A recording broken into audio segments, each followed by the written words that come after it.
À tous et bienvenue à ce nouveau webinaire à Valiance qui aujourd'hui va traiter du sujet des leviers d'excellence dans la chefferie de projet cloud. Donc avec moi pour animer ce nouveau webinaire aujourd'hui, Francis Lai. Bonjour Francis. Bonjour à tous et bienvenue à ce webinaire. Donc, je présente Francis Lai, chef de projet depuis plus de 2 ans chez Avaliance. Amine. Excellent. Et moi-même, Amine Ité, consultant manager, je suis chez Avaliance depuis un peu plus de 7 ans. Donc ce qu'on va faire là, c'est sans trop attendre, attaquer les différents chapitres qu'on va traiter aujourd'hui. Donc on va commencer avec les généralités. En gros, c'est quoi un projet, un chef de projet? On ne va pas trop s'attarder dessus. Ensuite, avec Francis, on va faire un tour d'horizon des référentiels et méthodologies de gestion de projet qui sont aujourd'hui présentes chez nos clients ou qui se pratiquent aujourd'hui sur le marché. Et puis, attaquer les chapitres qui nous intéressent le plus, à savoir comment un chef de projet peut réussir son projet cloud, quels sont les bons réflexes à adopter et les fausses bonnes idées à éviter. D'accord? Donc, démarrons avec le premier chapitre. Gestion de projet. Alors, c'est quoi un projet? Alors, selon PMI, Project Management Institute, tous les projets sont un effort temporaire, c'est-à-dire un projet a une date de début et une date de fin. L'idée derrière, et le but, c'est de créer de la valeur, alors, au travers un produit, un service, un résultat, mais un livrable de façon générale. Donc, comme j'ai dit, chaque projet a un début, a une fin, a une équipe qui va le faire ou le réaliser, ce projet, un budget, un planning et une liste d'attente auquel l'équipe doit répondre pour répondre aux besoins du client. Donc, parmi ou les personnes qui figurent dans cette équipe, on a le chef de projet. Alors, selon Prince2, le chef de projet est responsable du management du projet, attention, au jour le jour, de façon quotidienne. Sa principale responsabilité est de s'assurer que le projet délivre ou livre ce qui est attendu par le client, conformément à ce qui est durée, coût, qualité, périmètre, tout ce qui a été englobé dans le cahier des charges, bien entendu, en identifiant les risques et en suivant les risques et les bénéfices. Donc, pour résumer, donc le triangle de fer connu dans la gestion de projet, on a 3 éléments principaux que le chef de projet doit impérativement suivre. Ces 3 éléments sont la qualité, ou la qualité attendue du livrable, ou tout simplement le contenu du projet, le délai et le coût. Alors, ces 3 éléments sont sensiblement liés et le rôle du chef de projet est de savoir combiner entre ces 3 éléments pour éviter que le projet déraille. Passons au chapitre 2, là où on va voir rapidement les référentiels ou les méthodologies en gestion de projet. L'idée, c'est juste d'avoir un aperçu, savoir un peu de quoi il s'agit, mais l'idée n'est pas forcément de rentrer trop dans le détail. Ça pourrait éventuellement faire partie d'un autre webinaire. Donc, je te laisse la main, Francis, pour nous parler un peu des référentiels et des méthodologies en gestion de projet. Merci beaucoup, Amine. Donc, comme vous le savez, chaque client présente un contexte différent en termes d'enjeux humains, d'enjeux en termes de migration dans le cloud, en termes de maturité pour aller dans le cloud. Et c'est pourquoi il existe différentes certifications pour les chefs de projet. La première, que nous connaissons assez bien, est le PMBOK, que je laisserai, Amine, afficher, s'il te plaît.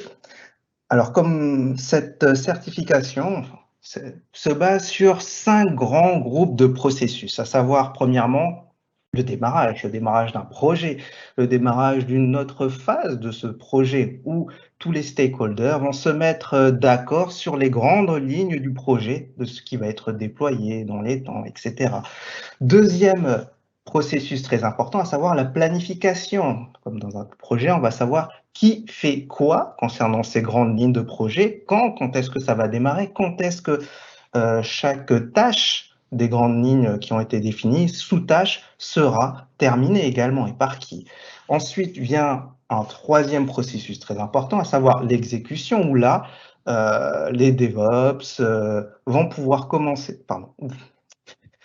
les ingénieurs vont pouvoir commencer à déployer les différents services, que ce soit des services IaaS comme les VM, des services PaaS pour des bases de données. Mais comme nous le savons, le monde n'est pas parfait, nous sommes imparfaits, il peut y arriver certains problèmes et c'est pourquoi il existe un quatrième processus très important, à savoir le processus de suivi et de maîtrise. On va revérifier à chaque fois, est-ce que ce qui a été déployé, est-ce que toutes ces tâches se font bien dans les temps? Est-ce qu'il n'y a pas des tâches qui doivent être refaites, comme des VM qui doivent être reconfigurées ou des bases de données qui doivent être reconfigurées? Et tout cela, bien sûr, va nous permettre ainsi d'améliorer la qualité du projet et de la livraison. Et enfin, le dernier grand processus, très important, la clôture. Il ne s'agit pas juste dans cette phase de clôture de remettre la plateforme et quelques documents, bien sûr, au client. Non, c'est une phase très importante pour nous aussi d'amélioration, de cycle continu, afin de capitaliser sur l'expérience de ce projet et ainsi de s'améliorer pour les prochains projets. En plus du PMBOK, il existe d'autres certifications, comme le Prince2, qui lui s'axe autour de vraiment 6 grandes variables, à savoir les contraintes que sont le temps, les coûts, la qualité, le cadre, le risque et les bénéfices pour savoir si un projet, bien sûr, est toujours rentable. Est-ce que ça vaut toujours le coup de continuer le projet? Et bien sûr, il existe différentes certifications pour ce qui est du domaine agile. Là, on ne parlera pas de chef de projet, mais plutôt de product owner. Mais dans tous les cas, n'oublions pas, nous travaillons toujours avec des clients qui ont des enjeux différents. Et c'est pourquoi, peu importe la certification que nous avons, il est important de faire preuve de bon sens, de s'adapter et non d'imposer des règles, des processus, sans quoi on risque de réaliser des projets en souffrance. Je laisse la suite pour Amine. Merci Francis.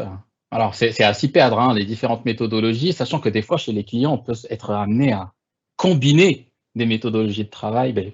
D'ailleurs, c'est pour ça qu'on a ces différentes méthodologies qui sont dans le but ou qui eux-mêmes préconisent que ces méthodologies ne sont pas là pour être appliquées telles quelles, mais pour être adaptées à des contextes clients. Alors, là, on rentre vraiment dans le chapitre ou les prochains chapitres, ceux qui nous intéressent le plus, c'est comment un chef de projet peut réussir son projet cloud. Bon, déjà, c'est quoi un projet de migration dans le cloud? Donc, on va essayer de simplifier au maximum, pas trop rentrer dans le détail. L'idée, c'est quoi? On a une infrastructure ou une application en legacy, en data center, on-prem, tout ce que vous voulez, dans l'existant, et ensuite la migrer dans le cloud computing. Donc l'idée, c'est quoi? C'est d'identifier l'existant, bien comprendre comment fonctionne l'application en data center, son architecture technique, applicative, bien comprendre ce qu'on appelle l'assessment, faire un assessment de l'existant, comprendre l'existant. Suite à ça, on identifie ou on choisit une stratégie de migration qu'on va voir tout à l'heure, et après avoir choisi la stratégie de migration, on peut décider ou pas de migrer dans le cloud. Alors pour faire simple, l'animation qui ne tarde pas à venir, c'est finalement une externalisation de toute ou partie de son système d'information dans le cloud computing. Et après, il y a une mise à disposition des applications ou de l'infrastructure par le cloud provider qui va héberger votre système d'information. Bon, cela va sans dire qu'il faut une connexion Internet pour pouvoir se connecter à distance partout dans le monde à son infrastructure. Donc, derrière, pour choisir la stratégie de migration, bon, les 6 les plus connus qu'on appelle les 6 R sont le rehost, le replatform, le refactor, le repurchase, le retire et le retain. Le rehost étant le soi-disant le plus simple, ou communément appelé le lift and shift, c'est limite un copier-coller de l'existant vers Azure. On identifie ce qu'on a, on sait ce qu'on a en termes applicatifs et en termes infrastructure, on va monter la même chose dans le cloud, pour faire vraiment très simple. Le replatform, c'est tirer un bénéfice du cloud sans changer l'architecture de base de l'application. Et là, on va plus aller vers un changement au niveau des bases de données, préconiser le database as a service ou le platform as a service pour tout ce qui est données. Après, on passe au refactor qui est repenser complètement la façon avec laquelle est conçue l'application de telle sorte à ce qu'elle puisse bénéficier au maximum des avantages du cloud computing. Là, on passe beaucoup de temps à recoder l'application et il faut prendre ça en compte quand on choisit cette stratégie de migration. Alors, pour ceux qui n'ont pas le temps, il y a une autre solution un peu plus drastique qui est le repurchase, qui est tout simplement d'aller prendre une solution qui existe déjà, qui est déjà conçue pour le cloud computing et qui répond aux besoins business et laisser tomber l'application déjà existante. Donc, comme vous voyez, ces 4 stratégies qui sont en gras, c'est celles qui nous renvoient ou qui nous permettent de migrer dans le cloud. Après, il y a d'autres stratégies et qui ne renvoient pas forcément vers le cloud, comme le retire ou le retain. Le retire, on parle ici d'une application, une infrastructure qui est vouée au décommissionnement, une application qui n'est plus utilisée depuis un moment, et on se rend compte lors de l'assessment qu'elle est là et que personne l'utilise. Donc, ça ne sert à rien de la migrer si personne l'utilise. Donc, on va plutôt aller vers du retire, et c'est une application qui sera décommissionnée en data center. Après, il y a le retain, et là, il y a beaucoup de scénarios. Soit la migration de cette application vers le cloud n'est pas forcément, n'apporte pas forcément de bénéfices, soit le client vient d'investir sur de nouveaux serveurs et qu'il n'est pas encore prêt aujourd'hui à migrer dans le cloud, et il souhaite d'abord amortir les coûts associés à cet investissement. Et du coup, là, on parle de retain, c'est-à-dire on va garder l'infrastructure et l'application là où elles sont. Donc maintenant qu'on a vu un peu c'est quoi, grosso modo, un projet de migration dans le cloud, on va attaquer les soft skills dont a besoin le chef de projet pour réussir son projet cloud. Et là, vraiment, c'est du générique, c'est du commun. On parle de communication. Et je crois que Francis est d'accord avec moi, la communication est extrêmement importante dans la gestion de projet. J'ai envie de dire que c'est vraiment un skills fondamental pour le chef de projet. Il faut savoir que dans la communication, on ne communique pas uniquement quand tout va bien, on ne communique pas uniquement pour tenir les gens informés ou les stakeholders informés, les parties prenantes, mais aussi pour remonter des problèmes, pour escalader, pour dire que ça ne va pas, qu'il y a un problème. Le chef de projet ne doit pas se cacher des problèmes, il doit faire face aux problèmes, escalader et trouver des solutions et communiquer dessus. Croyez-moi, quand on communique en tant que chef de projet sur un problème, on a bien fait notre travail. Ce n'est pas nous qui apportons les problèmes, mais communiquer sur les problèmes permet déjà d'identifier le problème et résout déjà 50% du problème. Ensuite, on a l'autonomie, bien entendu, ça va de soi, un chef de projet doit être complètement autonome, comprendre le projet, le contexte du projet pour pouvoir effectivement prétendre à cette autonomie, faire preuve de rigueur, d'organisation, avoir cette aisance relationnelle qui va lui permettre de débloquer beaucoup de situations. Vous savez, il y a des fois des projets qui sont bloqués et le problème est uniquement humain. Des fois, discuter du problème autour d'une tasse de café permet de débloquer des situations. Et ça, c'est quelque chose que nos clients ont pu constater et ils mettent les moyens justement sur cette partie-là. Moi-même, j'ai expérimenté le cas où on a eu un client conflictuel et on a dû carrément payer des billets d'avion, voyager chez lui pour le rencontrer physiquement et ça a porté ses fruits. On a pu débloquer beaucoup de situations. Des fois, l'aisance relationnelle aide beaucoup le chef de projet à passer outre des problèmes qui font de l'ordre de l'humain. Donc, après, le chef de projet il doit être force de proposition. Des fois, dans le cycle de vie de projet, on a des projets qui stagnent, qui bloquent, des personnes qui ne savent pas parler, communiquer entre eux.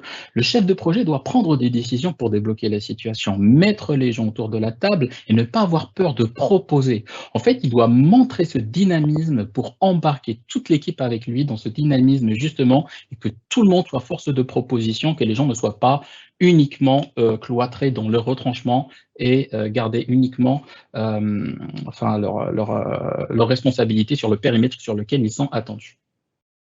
Ensuite, le chef de projet, c'est la personne qui a cette vision 360 degrés du projet. Et pour ça, il doit faire preuve d'écoute. L'écoute qui va lui permettre par la suite d'avoir suffisamment d'informations pour savoir et pouvoir prendre les bonnes décisions par la suite. Il doit être en possession de tous les paramètres du projet. Et pour ça, forcément, l'écoute est un soft skills indispensable. Et pour finir, la proactivité. Effectivement, dans le cadre de projet, on demande au chef de projet d'être réactif, mais surtout, un chef de projet, on va dire un bon chef de projet, c'est quelqu'un de proactif. C'est quelqu'un qui sait anticiper les actions, c'est quelqu'un qui sait relancer en amont, c'est quelqu'un qui voit le risque arriver, c'est quelqu'un qui réagit avant que l'action ne puisse arriver. Et c'est ce qui distingue un chef de projet d'un excellent chef de projet. Alors, je ne sais pas, pour les personnes qui nous entendent, si vous voyez d'autres soft skills, n'hésitez pas à les partager dans les commentaires.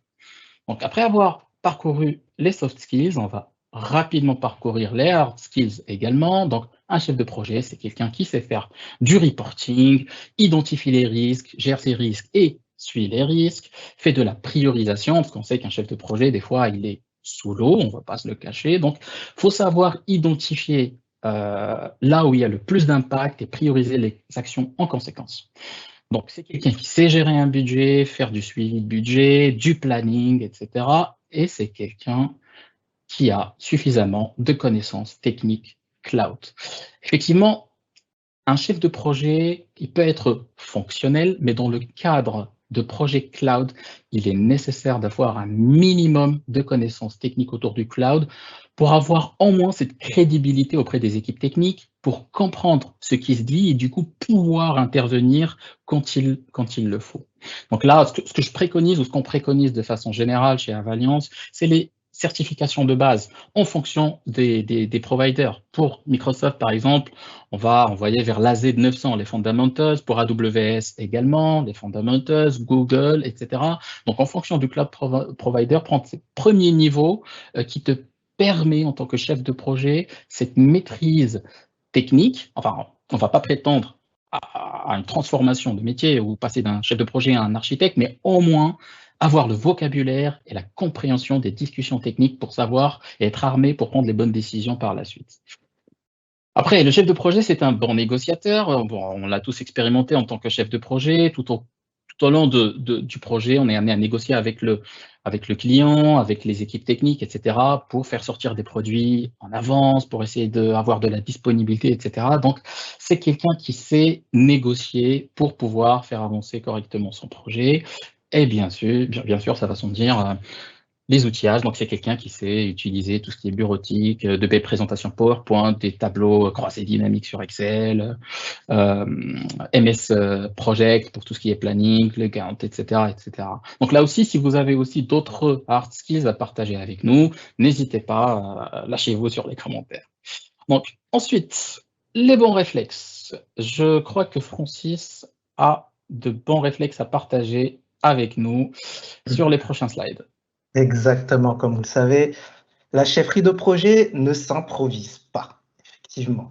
Nous avons vu, par exemple, qu'il faut, certains disent avoir de bonnes certifications, de bons réflexes, mais c'est comme tout bon sport, il faut être proactif. Il faut avoir de bons réflexes et pas réagir seulement après coup. Alors pour cela, nous allons bien sûr voir un premier point. Comme vous savez, tout bon projet doit démarrer avec un cadrage. On va définir le périmètre, déposer des balises qui vont nous permettre de bien définir où est-ce qu'on va aller. Et souvent, un bon périmètre, un bon cadrage va permettre le bon succès d'un projet. Malheureusement, dans la vraie vie, souvent, entre ce qui a été défini au début d'un projet et ce qui arrive à la fin, au moment de la livraison, il y a des différences. Il y a plusieurs use cases. Premièrement, on prend un périmètre assez large et puis, avec le temps, le périmètre se réduit. Cela peut être dû au fait qu'on se rend compte que le client manque de maturité sur son application, qu'il ne la maîtrise pas amplement. Et c'est ce qui fait que certains modules qu'il avait prévus de base, eh bien, il va les écarter du projet pour pouvoir se concentrer sur certains modules les plus principaux, les plus importants pour son business, pour son besoin, afin de satisfaire les deadlines prévues, le budget prévu également. Mais dans tous les cas, en tant que bon chef de projet, il faut bien sûr être, comme on l'a vu avec Amine, maîtriser de bons soft skills, être à l'écoute, être aussi un bon négociateur, puisque toutes ces choses, tous ces changements de scope vont avoir bien sûr un impact sur le planning, il y aura des risques qui vont s'ajouter lorsque le périmètre rétrécit, souvent on se dit bon, on va livrer plus tôt.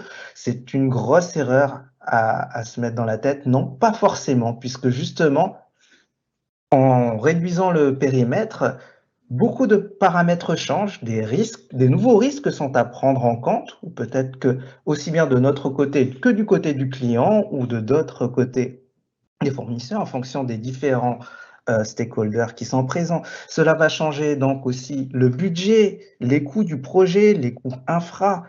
C'est pourquoi il faut toujours mettre tous ces changements de scope par écrit, pouvoir les justifier et que tous les stakeholders se mettent d'accord sur ces changements de scope. Il peut y avoir un deuxième use case où on démarre avec un petit scope et le scope s'agrandit. En tant que chef de projet, on va dire non, agrandir c'est aussi dangereux, on va encore prendre plus de retard. Tout cela va coûter plus cher, généralement c'est souvent le cas, mais on ne doit pas oublier que l'existence du projet, c'est pour les besoins d'un client. Est-ce que le client se rend compte qu'il est en concurrence face à d'autres entreprises? Et c'est pourquoi il a besoin de vite grandir, de vite agrandir son business, prendre une part de marché plus importante. Dans ce cas-là aussi, mettons les choses par écrit, que tout le monde soit d'accord, aussi bien le client que nos propres managers, puisqu'on va expliquer qu'il faudra justifier le besoin de ressources supplémentaires, de temps supplémentaire. Cela risque d'impacter d'autres projets. On se souvient toujours de ce triangle. Un périmètre, ça a une influence sur les coûts, ça a une influence sur le planning. Et d'ailleurs, parlons du planning. Dans le planning, ne nous faisons pas avoir. Prévoyez toujours de la marge, du gras dans vos plannings. Nous ne sommes pas des machines, nous ne sommes pas des robots. Il nous arrive à tous de tomber malade, surtout avec cette épidémie du Covid-19, d'avoir des urgences de dernière minute.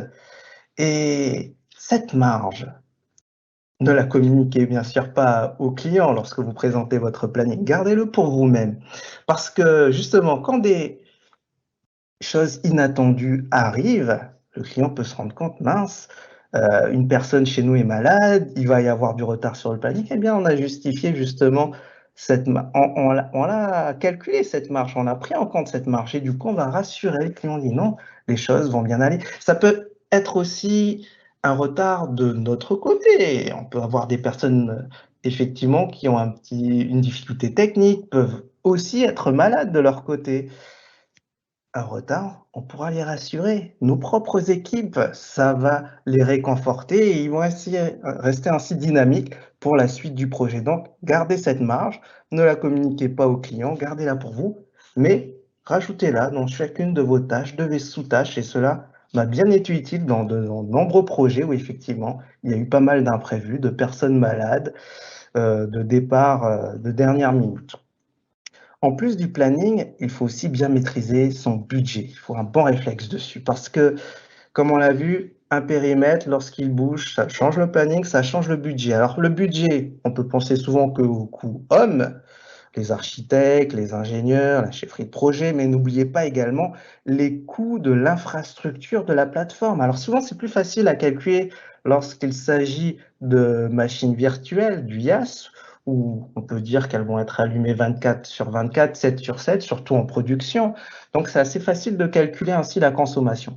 Il est un peu plus difficile lorsqu'il s'agit de services PaaS, comme les bases de données, comme la partie réseau également. Ce sont des choses à ne pas négliger. Souvent, ce sont des variables, mais justement, n'oubliez pas de bien définir votre périmètre, spécifier cela dans votre DAT. Et puis, il sera toujours mieux dans ce cas-là aussi de prévoir plus large que trop serré. Ainsi, le client, lorsqu'il verra les coûts de sa plateforme, notre budget aussi en termes d'hommes, de jours hommes, légèrement en dessous, cela va le rassurer et lui faire plaisir. N'oubliez pas cela aussi, les autres coûts, souvent qu'on peut oublier, des coûts liés à des licences, des VPN, plein d'autres choses comme ça. Informez votre client, mettez tout cela par écrit. Et bien sûr, c'est pourquoi, en tant que bon réflexe, établissez des bons weekly meetings pour la communication. Soyez transparent sur votre périmètre, sur le planning, sur le budget. Ayez tout cela toujours sous les yeux à chaque weekly meeting. Envoyez un compte-rendu propre où l'on voit ces différentes tâches clairement identifiées et en pièce jointe tout un historique. Ainsi, on verra tout au long de la communication tous les KPI qui arrivent, qui indiquent vraiment clairement l'avancement de toutes les tâches. Et puis, c'est ce qui nous permet aussi d'être proactifs, puisque par rapport à un weekly meeting, les différents workshops qu'on a eu avant nous permettent d'anticiper aussi les tâches à demander, les questions à poser aux clients ou de nous-mêmes aussi, des choses à anticiper pour des questions de droit ou plein d'autres tâches également. Et ainsi, tous ces bons réflexes vont nous permettre de mener à bien le projet. Parlons de bons réflexes, c'est une bonne chose, mais comme Amine le sait, on peut avoir de fausses bonnes idées. Je laisse la parole à Amine. Eh bien, la transition, hein, bien pensé, Francis.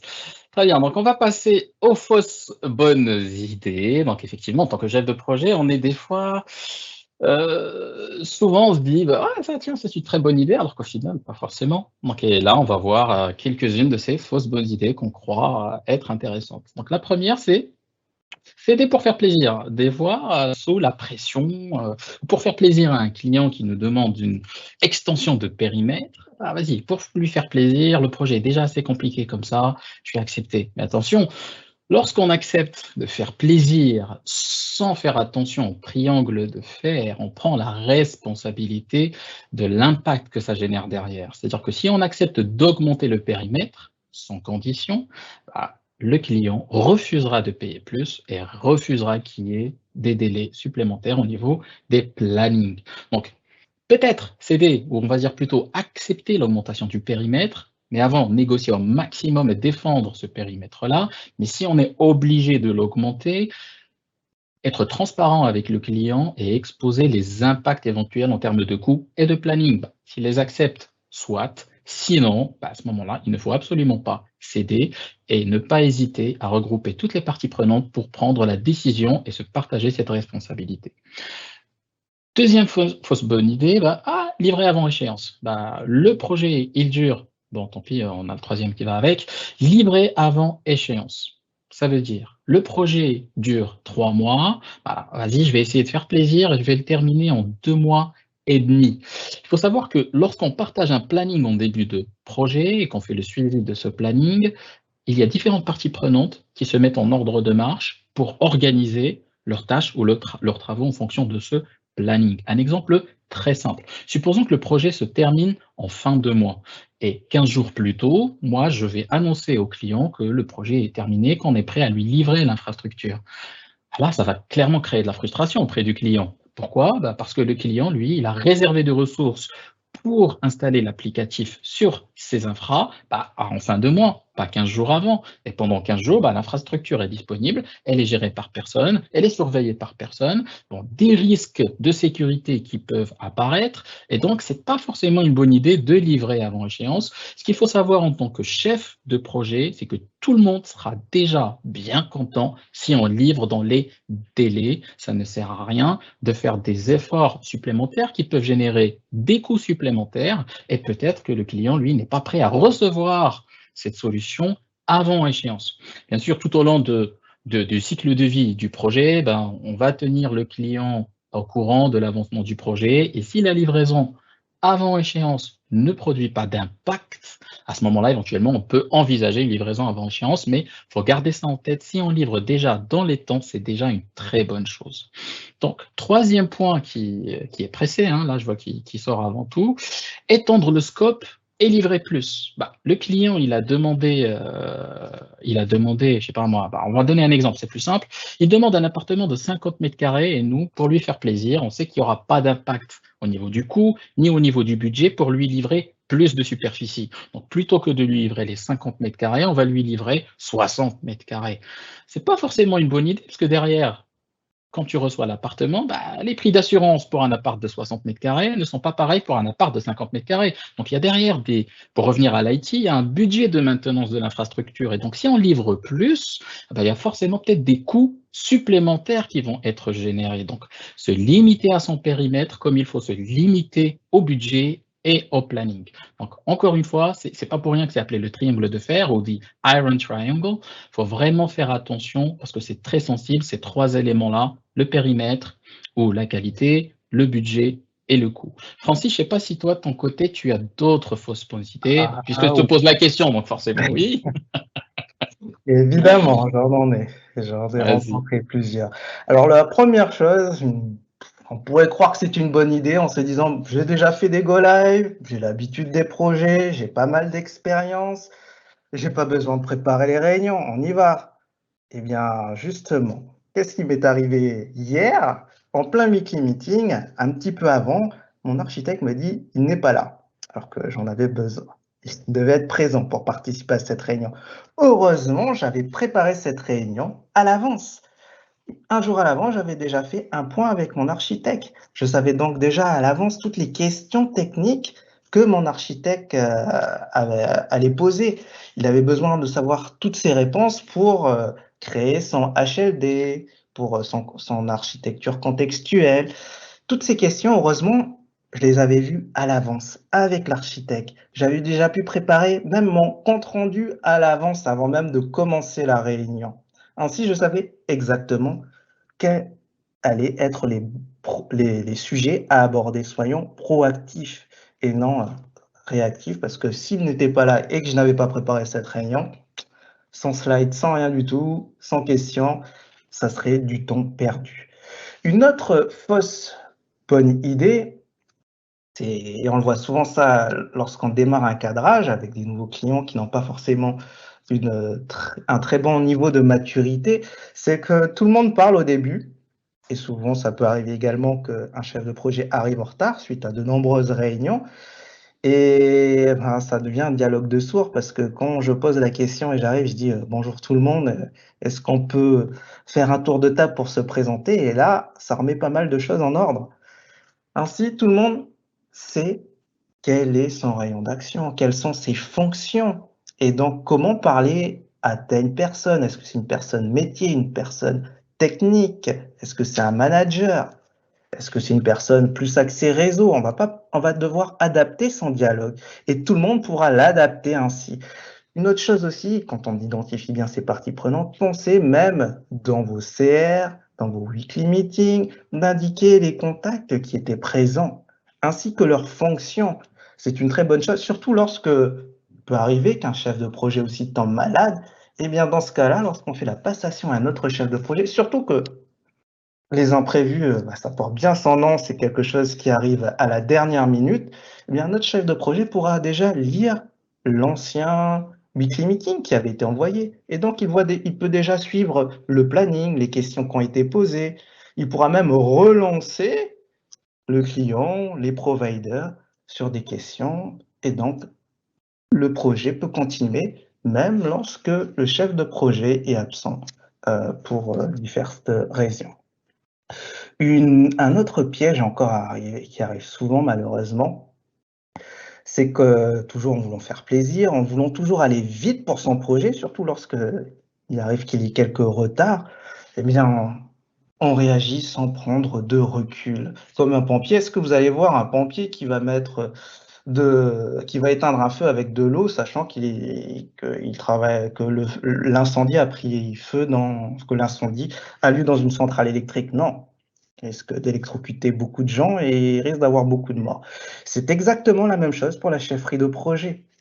Je reprends un autre exemple. Pareil, aujourd'hui dans la journée, un client me contacte en me dit: «Francis, il y a quelqu'un de la sécurité qui m'a contacté, il voudrait un DAT NSM, pas mal un fichier SIN également». J'ai fait: «Oui». Il dit: je vais répondre à la sécurité, je vais te mettre en copie et je vais te dire que Francis, tu vas envoyer le DAT, la NSM et tout ça». Je fais: «Bah non, je on est là en plein cadrage, je n'ai pas le contexte, je n'ai pas l'historique de ton mail. Pourquoi est-ce que je vais m'avancer pour, t'aider à aller plus vite sur le projet sans que j'ai tous ces éléments?» On n'oublie pas, hein, toujours le périmètre, le planning, le budget, j'ai aucun c'est encore pire, j'ai aucun de tous ces éléments.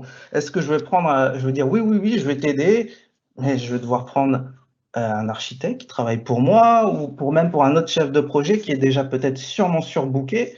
Cela va mettre en péril non seulement le projet que j'ai, et mettre en péril un autre projet d'un de mes autres collègues. Donc évitez de réagir sans prendre de recul, puisque là, ça risque de faire du mal à beaucoup de personnes, au projet également. Donc, je relaisse la parole à Amine.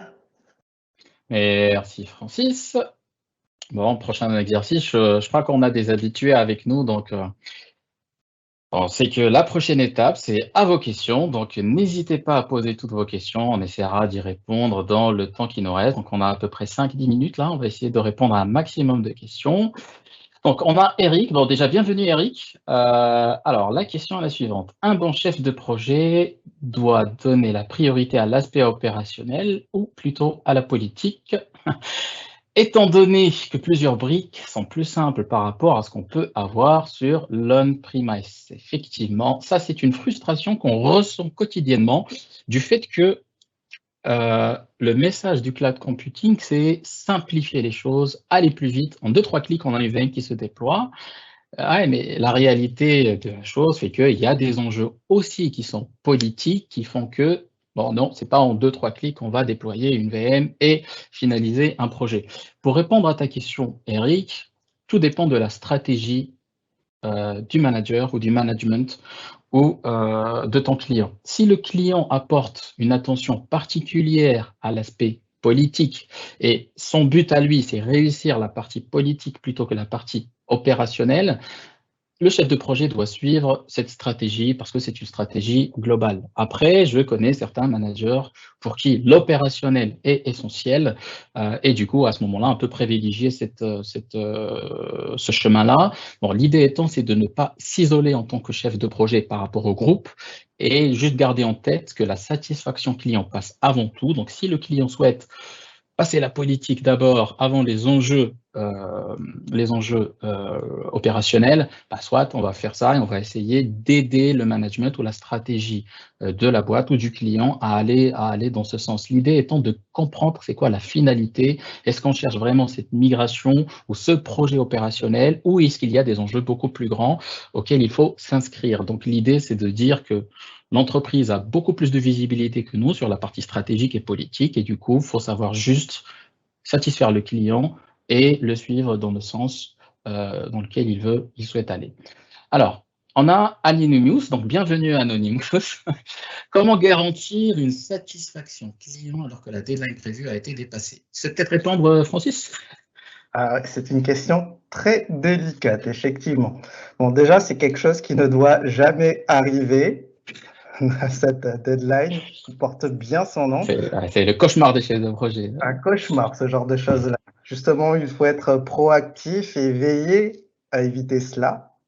Souvent, comme on a vu, c'est à cause d'un mauvais cadrage ou des imprévus qu'on n'a pas maîtrisés, qu'on n'a pas ajouté assez de gras, je dirais, dans le planning aussi.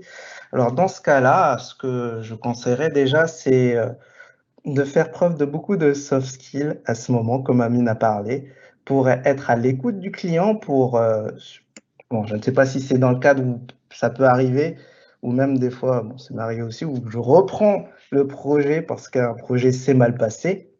Dans ce cas-là, dans tous les cas, soyez à l'écoute de votre client. C'est sûr qu'il va beaucoup, beaucoup râler, je n'en doute pas. Mais à ce moment-là, essayez de relativiser les choses, relativiser le projet, essayer de voir est-ce que ce client n'avait pas d'autres projets prioritaires en lui disant bah, sa deadline a été dépassée, mais c'est parce qu'on a aussi priorisé un autre projet, comme vous avez convenu, qui fait partie aussi, euh, qui peut être managé par un plus haut de ses managers même. Donc là, faisant marcher aussi la hiérarchie, le haut management, qui pourront nous dire effectivement, il y a eu d'autres projets plus prioritaires avec une vision soit économique, business ou une vue politique plus importante que le projet dont la deadline a été dépassée. Donc, dans ce cas-là, on va pouvoir faire de notre mieux pour reprendre, pour pouvoir continuer ce projet, pour pouvoir le recadrer déjà si la deadline a été dépassée, revérifier les tâches qui restent, redéfinir les tâches, les actions les plus importantes et puis on priorise.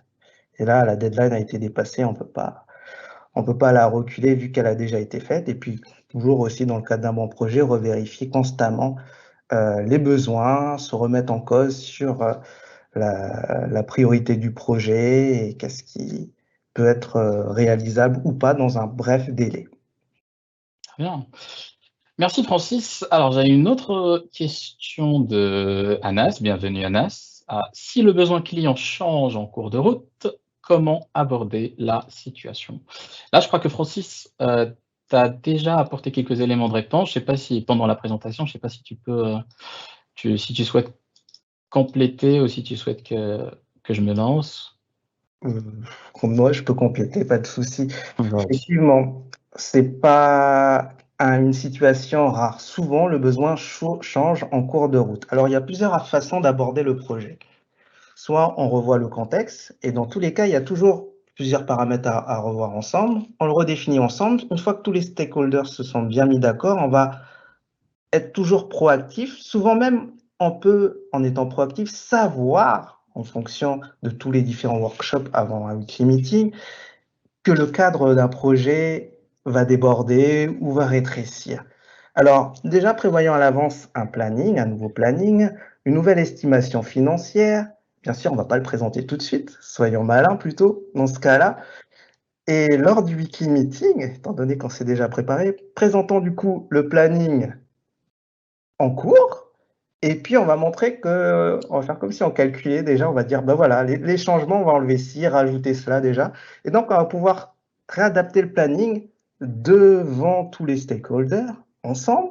Et puis, en même temps, on va recalculer, sachant qu'on pour de vrai, on avait déjà calculé le budget, représenter un nouveau budget. Et là, si tout le monde est d'accord sur le nouveau scope, sur le nouveau planning, sur le nouveau budget, que nos managers également soient d'accord, puisqu'on va prendre plus de temps, plus de ressources, eh bien, dans ce cas-là, oui, on peut aborder ce changement de situation.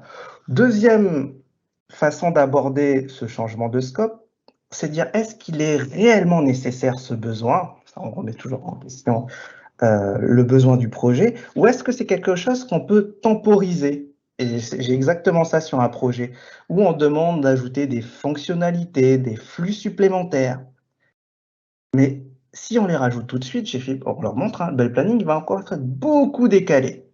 Mais il y a des choses qu'on pourrait paralyser. Alors, ce qu'on peut faire, c'est qu'on continue sur le cadre actuel et puis entamer une deuxième wave sur ce projet pour rajouter ainsi les changements. Donc, c'est une façon d'aborder les changements de scope en cours de projet. Effectivement, effectivement. Là aussi, s'il faut garder en tête, l'élément le plus important dans toute situation, c'est la communication et la transparence. Si un client souhaite changer de périmètre, il n'y a pas de souci, on lui présente tous les impacts associés à ce changement de périmètre. S'il est prêt à les assumer, à ce moment-là, effectivement, comme a dit Francis, on peut aller de l'avant à ce niveau-là. Donc, on passe à une question suivante. Anonymous, décidément, il est actif. Bonjour, j'ai une question qui est un peu loin du sujet du webinaire. Toutes les questions sont les bienvenues. Le multi-cloud ou bien cloud hybride, quelle est votre préférence?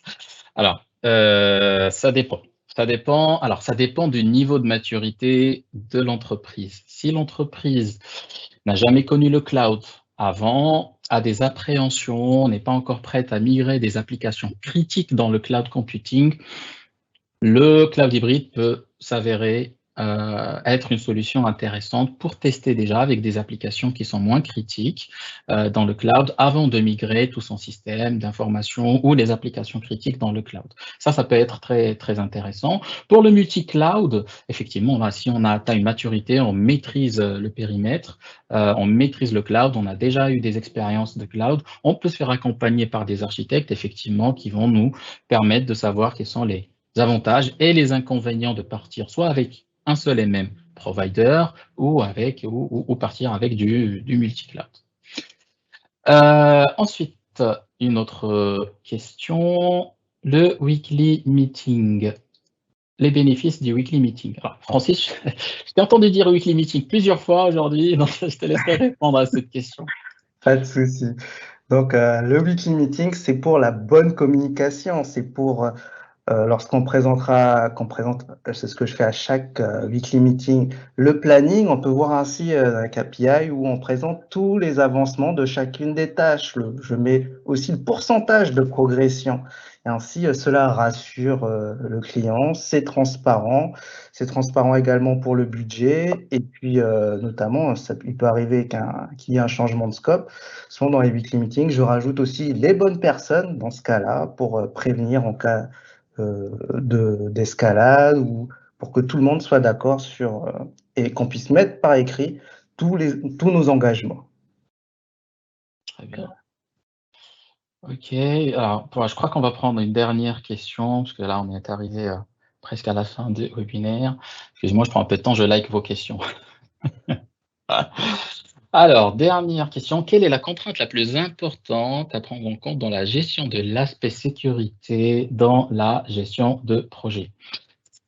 Alors, je ne sais pas par quel bout attaquer cette question, mais en tout cas, ce que je peux dire, pour moi, personnellement, après je te laisserai peut-être Francis développer ton idée si tu aimerais pour compléter. Pour moi, la contrainte la plus importante lorsqu'il s'agit de sécurité, c'est en tant que chef de projet, dans certaines entreprises, la sécurité est l'élément le plus important dans un projet. Et du coup, on se voit subir toutes les contraintes de sécurité. Alors, en soi, la sécurité, effectivement, c'est important pour tout cadrer, s'assurer que tout va bien se passer, bien migrer en cloud, sécuriser les assets, etc. Enfin, il n'y a pas débat. Par contre, des fois, on peut se retrouver avec des équipes, je ne dirais pas conflictuelles, enfin, on n'engage pas la mauvaise foi des gens, mais des fois qui accentue trop l'accent sur la sécurité, sur des choses qui ne sont pas forcément importantes. Et du coup, on va se voir imposer des process ou des modes de fonctionnement disproportionnés. Et c'est là où la partie négociation, le soft skill négociation du chef de projet peut entrer en jeu. L'aisance relationnelle aussi peut entrer en jeu. Moi, j'ai vu dans le cadre de certains projets, la sécurité imposer des choses à certains chefs de projet et ne pas l'imposer à d'autres. Parce que les autres savent discuter, savent présenter la chose, savent en discuter autour d'une tasse de café et savent justifier leurs besoins pour que la sécurité au sein d'un projet propose uniquement les choses à imposer, mais sans pour autant faire cet excès de zèle qui est assez frustrant. L'idée générale en tant que chef de projet, il faut avoir beaucoup de répartie, beaucoup de recul, ne pas voir la sécurité comme un adversaire, mais comme une équipe qui va sécuriser le projet qu'on détient. Je ne sais pas, Francis, si toi, si tu as des éléments supplémentaires, et Jérôme, excuse-moi, je ne sais pas si j'ai bien répondu à la question. Donc, je laisserai peut-être Francis apporter des éléments de... Je vois aussi la question différemment, parce qu'on parle de contraintes dans la gestion de l'aspect sécurité, dans la gestion du projet. Une des grosses contraintes avec la sécurité, souvent, ça joue sur le temps, sur le planning. Et c'est pourquoi, lorsque je présente un planning, je présente beaucoup de revues de sécurité sur le DAT. Je présente même plusieurs waves, plusieurs workshops à l'avance. Certains vont me dire, mais c'est bizarre, tu as prévu 3 mois de revue, est-ce que c'est normal? Alors, ça dépendra bien sûr du contexte client, de la maturité du local IT security, de la sécurité un peu plus générale sur le cloud, de la politique de sécurité. Donc, à ne pas négliger cette contrainte de temps, à l'exposer, je dirais même au début, dans le cadrage d'un projet, dans le planning. Et après, on peut effectivement avoir quelques concessions sur la sécurité. Il peut avoir face à où il faut avancer sur le projet. Dans ce cas-là, dans certaines entreprises, en fonction de la documentation, des process, bien sûr, à mettre en place, regardez s'il y a une possibilité de à ce que le local IT security, l'application owner, les différentes parties prenantes soient disposées à prendre le risque d'une faille de sécurité face aux bénéfices, bien sûr. Et puis, est-ce que ce risque-là va pas, bien sûr, faut pas que ça soit un risque non plus énorme qui mettra toute l'application down et qui risque de ne pas mettre en pratique les RGPD, des choses comme ça, bien sûr. Et si ce risque vaut le coup face au gain de temps gagné sur le projet, eh bien, si toutes les parties prenantes sont OK, alors dans ce cas-là, oui, on peut essayer de gagner du temps et des fonctionnalités. En attendant, bien sûr, ce sont bien sûr des sortes de patching, de workarounds qui sont sur une durée limitée dans le temps et qui doivent être corrigés plus tard dans une prochaine wave du projet ou au cours même du projet, pour un certain temps. Je ne sais pas si c'était ça la question. En tout cas, merci pour ta réponse, Francis. Bon, écoutez, je pense qu'on a dépassé le temps parti pour ce webinaire. Alors, je vous remercie tous d'avoir été présents, d'avoir donné de votre temps. Après, n'hésitez pas à poser toutes les autres questions sur le site ou sur la page officielle de Avaliance sur LinkedIn. On se ferait un plaisir à y répondre, moi et Francis. Et puis, je vous donne rendez-vous à notre prochain webinaire. Je vous souhaite à tous une excellente soirée et merci Francis. Bonne soirée à toi aussi. Merci Amine, merci à tous. Merci à tous. Bonne soirée. Au revoir.